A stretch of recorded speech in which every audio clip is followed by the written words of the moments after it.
Você já parou para pensar que talvez a maior ameaça para a sua fé não seja a perseguição, mas o engano? E se estivermos sendo manipulados espiritualmente sem perceber? E se milagres, sinais e até pregadores aparentemente sinceros estiverem nos afastando de Cristo em vez de nos aproximar? Antes de mergulharmos nesse tema profundo e urgente, eu quero pedir algo rápido. Se você ama estudar a Bíblia e não quer ser enganado espiritualmente, se inscreva agora no canal.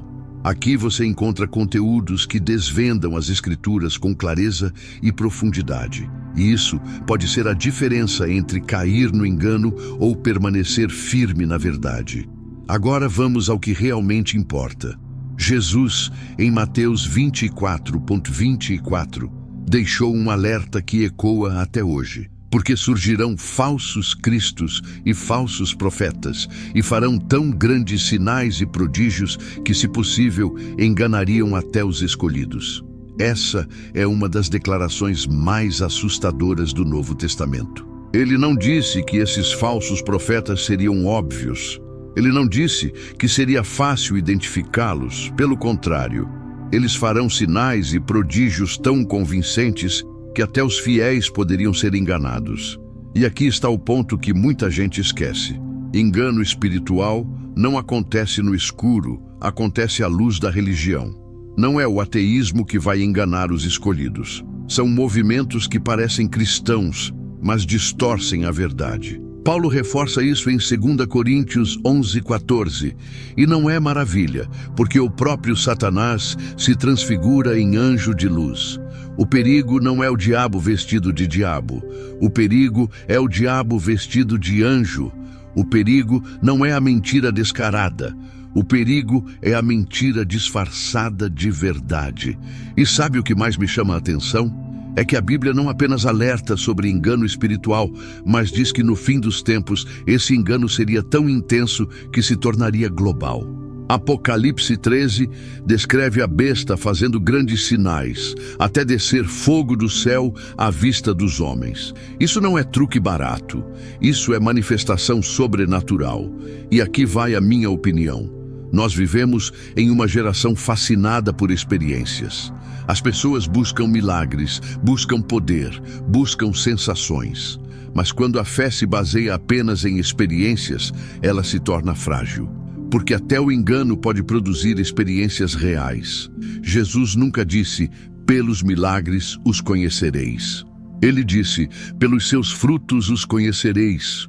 Mateus 7,16. Milagre pode enganar, palavra bonita pode enganar, emoção pode enganar, mas o fruto do caráter, a obediência à palavra, a humildade, a fidelidade a Cristo, isso não engana. Então a pergunta que não quer calar é: como podemos nos proteger desse engano espiritual? A resposta é simples, mas profunda, voltando sempre para a Bíblia. Ela é a única âncora segura em meio a tantas vozes. E repare em um detalhe.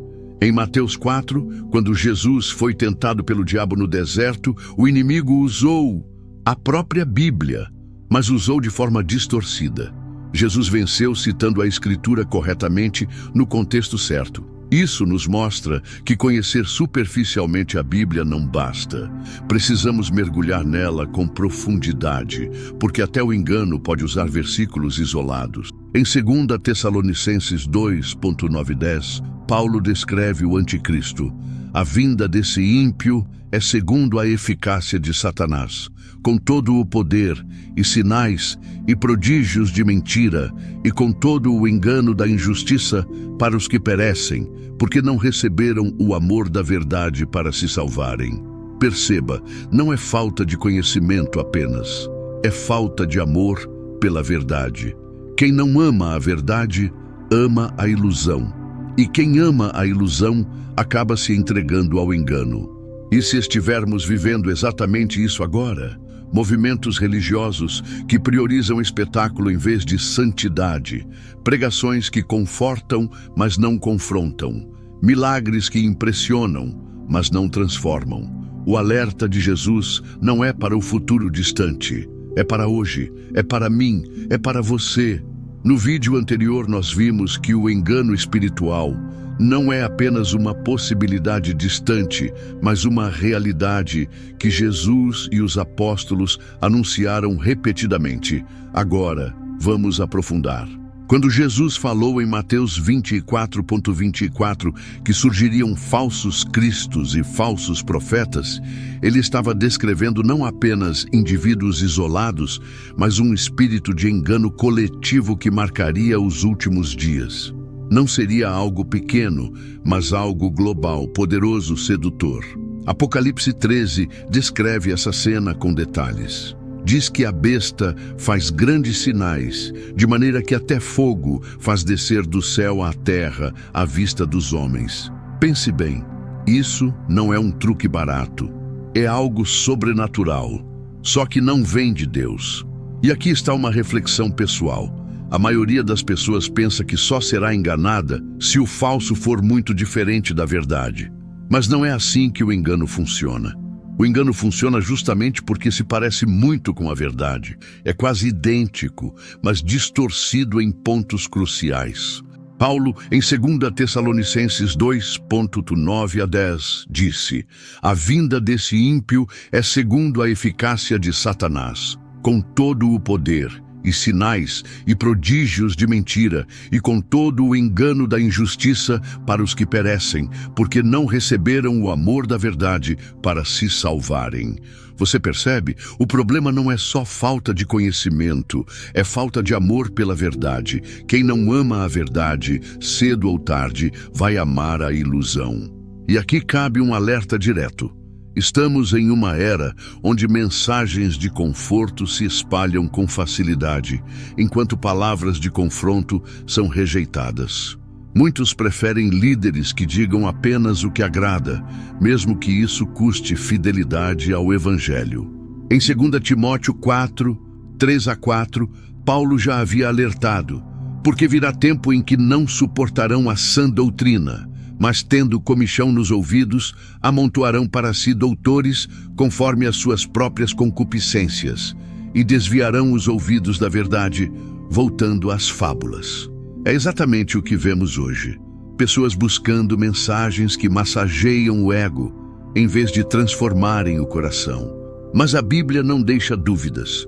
O verdadeiro discipulado exige cruz, exige renúncia, exige perseverança.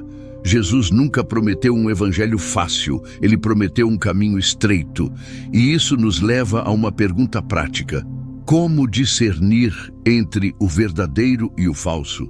A resposta não está em buscar experiências extraordinárias, mas em observar os frutos. Jesus disse em Mateus 7:16: "Pelos seus frutos os conhecereis." Frutos não são apenas milagres, mas caráter.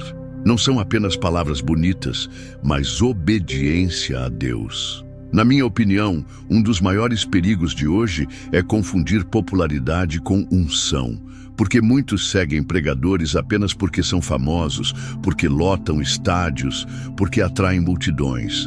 Mas multidão nunca foi sinônimo de verdade. Quando Jesus falou sobre o caminho largo, ele disse que muitos entrariam por ele.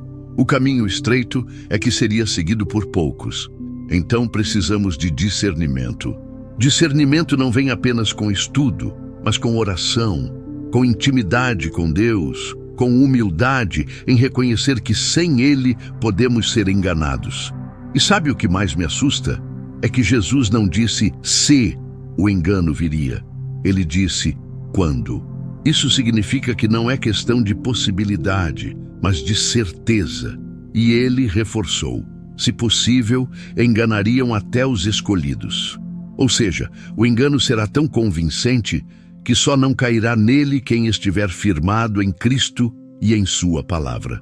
João 8:32 declara: "E conhecereis a verdade, e a verdade vos libertará." O antídoto para o engano não é medo, é verdade. O que nos protege não é viver desconfiados de tudo, mas firmados na palavra que não muda. E aqui vai minha palavra final. Não subestime o poder do engano espiritual.